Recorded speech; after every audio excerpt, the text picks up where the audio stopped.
if grandma's coming over at a certain time, that's one thing. But if we don't need to eat by a very particular time, so what? Let them finish the game, because to them, the thing they are engaged in is as important as the thing you're engaged in to you.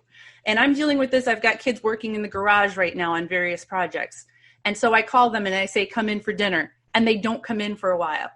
Well, they literally can't just drop everything. They need to finish something to come on in. Mm-hmm. And when I respect what they are trying to accomplish, then they are more willing to cooperate and work with me.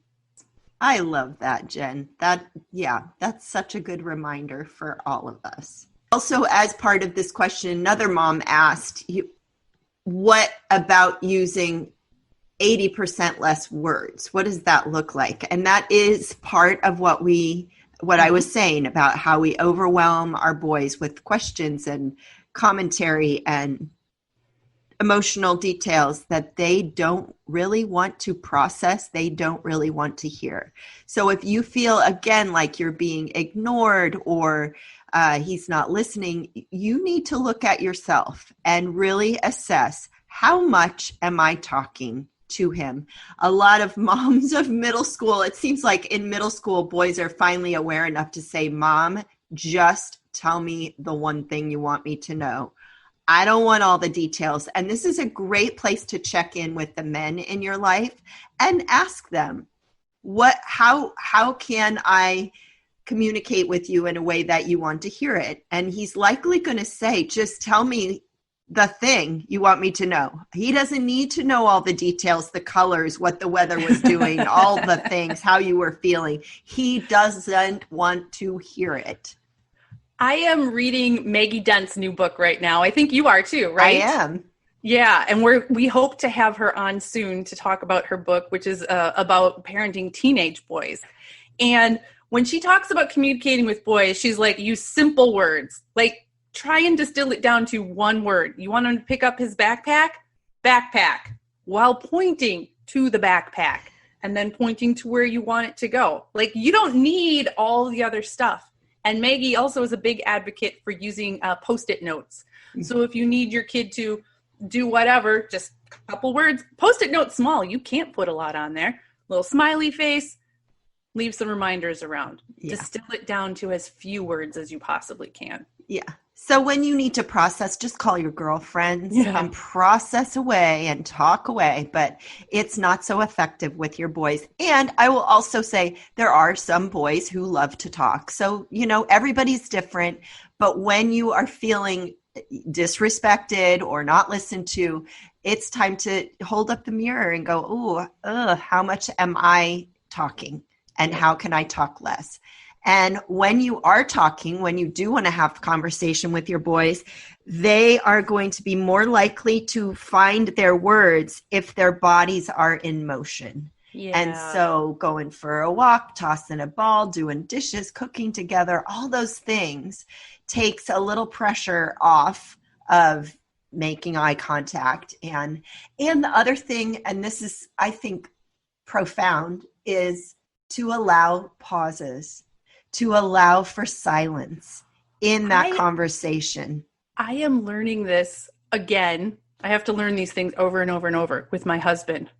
Obviously, he's not a boy. He's a 50-something-year-old man.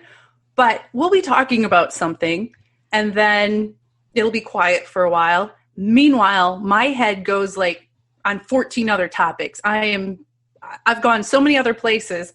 And then the silence ends and he says something and he's still back on that first topic. And I'm like, oh, it's not good, bad. It's just, we have a difference in processing style and how we manage information. And so he can stay on that one topic much longer than I can.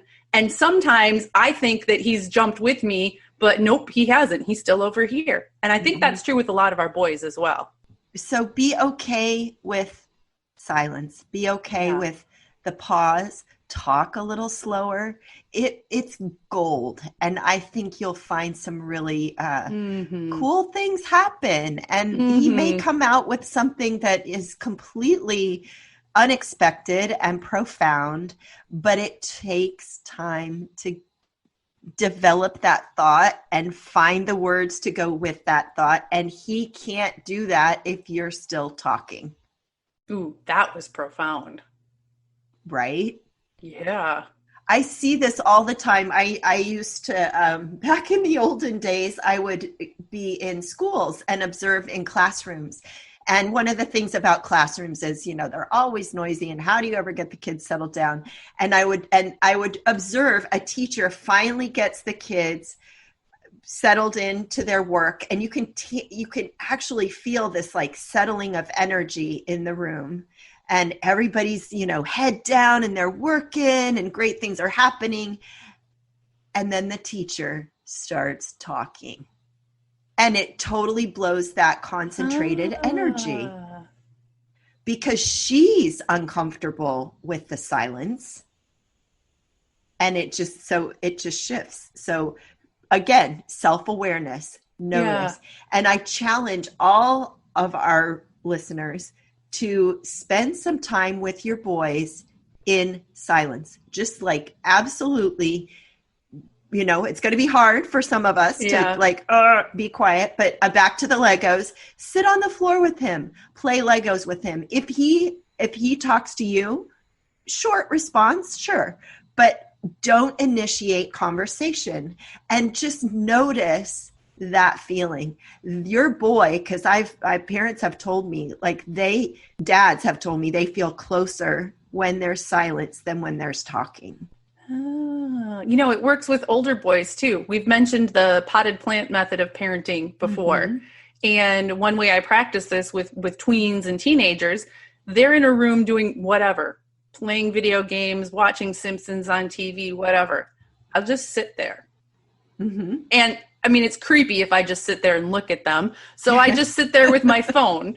And, sometimes I'm scrolling through social media or I'm playing a mindless game. I don't want to do anything that takes too much of my focus. Mm-hmm. And there's something about being in that space that if they feel like talking, then they will talk. You're there. Yep. Yeah. Yep. Awesome. So I know a lot of this might already feel overwhelming. School and communication with your parenting partner, all of these things, there's so much. And we get into our habits and it's really hard to change habits and, throw in an angry boy or two and it feels super overwhelming. And I want to just let our listeners know that I am a family coach and I am here to help you sort things out and develop some new strategies. As we've been saying, gain some new awareness about how you are reacting and responding and changing those things for the positive, because you deserve to be a happy parent. You deserve to be a calm parent. Your kids deserve to have a happy, calm